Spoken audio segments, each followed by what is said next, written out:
Good afternoon, Maria Teresa. Good afternoon, Mom. Can you tell me about yourself?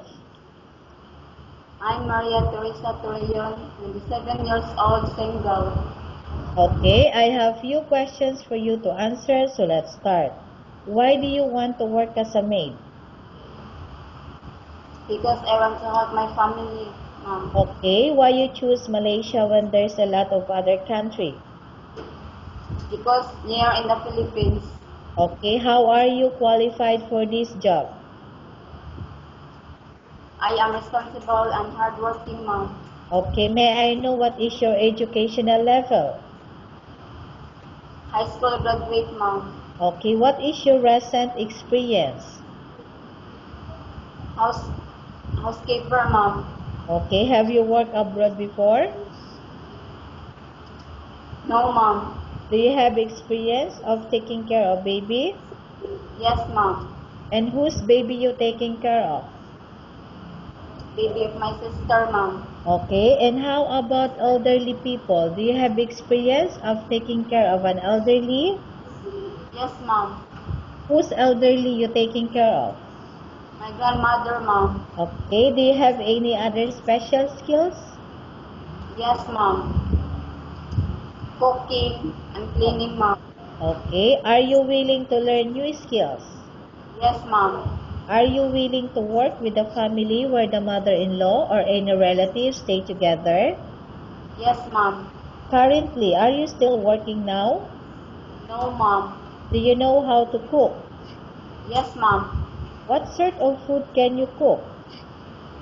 Adobo, sinigang, Mom. Okay, is a Filipino dishes? Yes, Mom. Okay. Are you aware that you will have to do washing, cleaning, ironing, and cooking? Yes, Mom. From all the house chores, which do you like most? Cleaning and washing, Mom. Okay, you are not allowed to use handphone during working hours.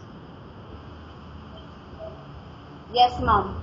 You are only allowed to use handphone after you finish all the works and when going to bed. Yes, Mom. You are strictly needed to surrender the handphone to your employer in the morning, and your employer will return back to you once you're going to bed. Yes, Mom.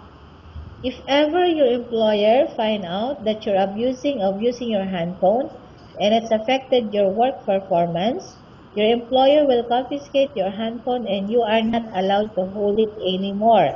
Instead, your employer will allow you to call to your family 3 times in a month. You're only allowed to bring normal phone and you are not allowed to bring smartphone. Are you agreed for the terms and condition? Yes, Mom. Are you agree to the rules and regulation for the handphone? Yes, Mom. How many years is the contract as you agreed and understand? 2 years, Mom. Okay, can you describe for me your ethics? Responsible and hardworking, Mom. Okay, how can you assure to us that you will work hard in Malaysia? I am obey the rules and regulation, Mom. Okay, can you promise not to use the telephone without the permission of your employer? Yes, Mom. Can you promise not to put on makeup but to dress properly while work? Yes, Mom. Can you promise not to invite friends and relatives without the consent of your employer? Yes, Mom. Can you promise not to ask for advance salary from your employer under any circumstances? Yes, Mom. Do you really understand of the rules and regulations of the agency? Yes, Mom. Do you pay any placement fee for you to come to Malaysia to work as a maid? No, Mom. Do you have any history of sickness, example breast cancer or any other illness? No, Mom. Do you suffer from any skin diseases, allergy or physical defect? No, Mom. Have you suffered from any serious illness? No, Mom. Have you undergone any operation? No, Mom. Are you medically fit? Yes, Mom. Are you on any medication? No, Mom. Are you allergic with any food? No, Mom. Are you prepared to work for the employer of any race? No, ma'am. I repeat, are you prepared to work for the employer of any race? Yes, ma'am. Are you prepared to eat the type of food taken by your employer? Yes, ma'am.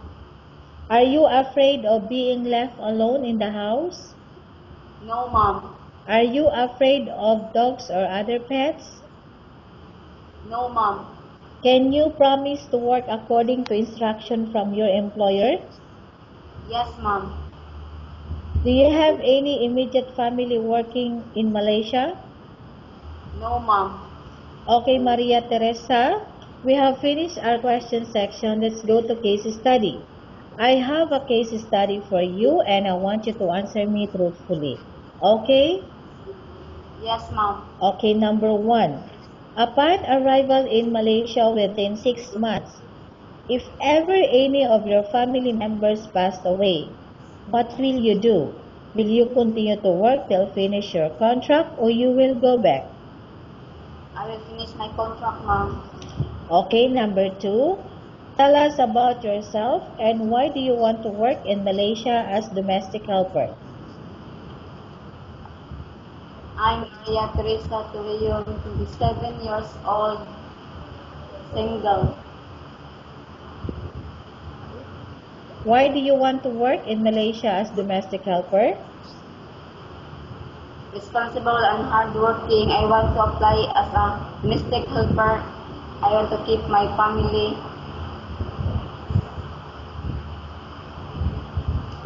Okay, Maria Teresa, what do you want to tell the employer who watching your video right now? Sir, ma'am, please choose me as your housemaid because I am responsible and hardworking. Okay, thank you very much, Maria Teresa. We will update to your agency if there's any selection made by the employer.